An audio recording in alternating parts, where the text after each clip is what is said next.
नमस्ते। हिंदी भाषा के सवाल जानते हैं कभी कभी एक पहेली की तरह लगते हैं, है ना? तो आज हम सिर्फ इन पहेलियों को सुलझाएंगे नहीं, बल्कि इनको सुलझाने का तरीका, वो हुनर सीखेंगे। तो चलिए शुरू करते हैं। देखिए, कोई भी भाषा की परीक्षा हो, वो असल में एक पहेली ही तो है। और हर पहेली की तरह इसे खोलने के, इसे हल करने के कुछ खास तरीके, कुछ पैटर्न्स होते हैं। बस आज हम उन्हीं पैटर्न्स को पकड़ने वाले हैं। तो इस पहेली का पहला पड़ाव क्या है? वो है समझने की कला। यानी हम ये सीखेंगे कि किसी भी दिए गए टेक्स्ट में से जानकारी कैसे निकालें, खासकर तब जब जवाब बिल्कुल आंखों के सामने ही छिपा होता है। ठीक है, तो चलिए एक असली सवाल से ही शुरू करते हैं। सोचिए, एक पैराग्राफ दिया गया है और सवाल पूछा है, सेवा का असली पूरा मतलब क्या है? अब जवाब कहाँ ढूंढेंगे? ये देखिए, जवाब कहीं और नहीं बल्कि पैराग्राफ की पहली ही लाइन में मौजूद है। साफ साफ लिखा है कि सेवा का मतलब सिर्फ दान देना नहीं, बल्कि अपना समय, अपना हुनर और अपनी संवेदना को दूसरों के साथ बांटना भी है। है ना, बिल्कुल सीधा और सरल। तो फिर यहाँ ट्रिक क्या है? बहुत आसान है। सवाल में जो मुख्य शब्द हैं, जो कीवर्ड्स हैं, उन्हें बस पैराग्राफ में ढूंढना है। ज्यादातर जवाब उसी लाइन में या उसके आसपास ही मिल जाता है। अच्छा, तो अब जब हमने पैराग्राफ को समझना सीख लिया है, तो चलिए थोड़ा और गहराई में उतरते हैं और शब्दों की बनावट को समझते हैं। यहीं से व्याकरण यानी ग्रामर का खेल शुरू होता है, जो शब्दों से वाक्य बनाने की नींव है। ग्रामर में दो चीजें बहुत जरूरी हैं, उपसर्ग और प्रत्यय। बहुत सिंपल है। उपसर्ग शब्द के शुरू में लगता है और प्रत्यय शब्द के आखिर में। और ये करते क्या हैं? ये शब्द के मतलब को एक बिल्कुल नया मोड़ दे देते हैं। चलिए कुछ उदाहरण देखते हैं। जैसे अधलेख शब्द है।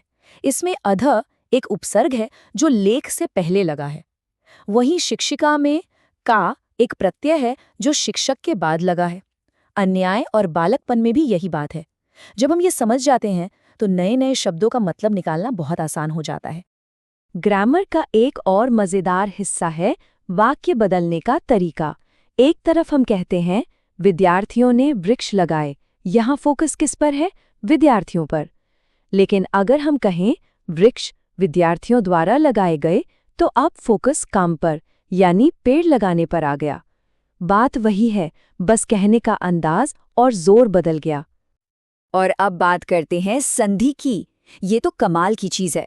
कई बड़े बड़े शब्द असल में दो छोटे शब्दों से मिलकर बने होते हैं। जैसे दिवालय को देखिए, ये असल में देव और आलय से बना है। या महोत्सव, जो महा और उत्सव से मिलकर बना है। ये बिल्कुल शब्दों की जड़ों तक पहुंचने जैसा है ना? तो हमने शब्द समझ लिए, वाक्य बनाने के नियम भी जान लिए। अब बारी है इन सब को मिलाकर एक असरदार लेख, एक अच्छी राइटिंग तैयार करने की कला सीखने की।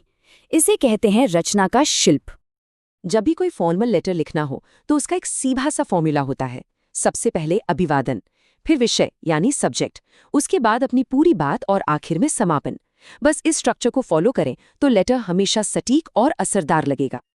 अब एक अच्छी बातचीत कैसे होती है, जरा इस उदाहरण को देखिए। कोई लंबी चौड़ी कहानी नहीं है, सवाल सीधा है और जवाब भी उतना ही टू द पॉइंट।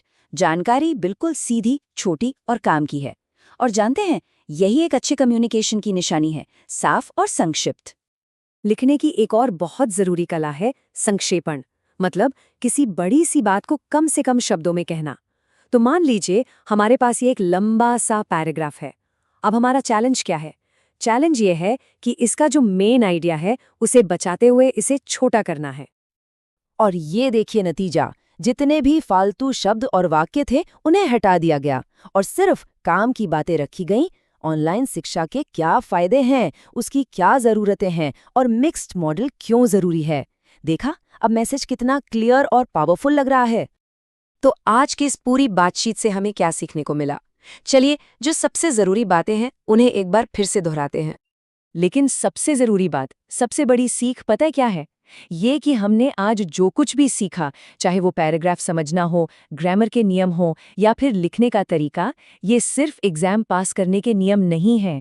ये तो असल जिंदगी में अपनी बात को और भी साफ और असरदार तरीके से रखने के टूल्स हैं। तो आखिर में एक सवाल छोड़ जाता हूँ। आज जो भी तरीके हमने सीखे, उन्हें अपनी रोज की बातचीत में, अपने ईमेल में या मैसेज में कैसे इस्तेमाल किया जा सकता है, ताकि हमारी हर बात, हर संवाद और भी ज्यादा दमदार बने। सोचिएगा जरूर।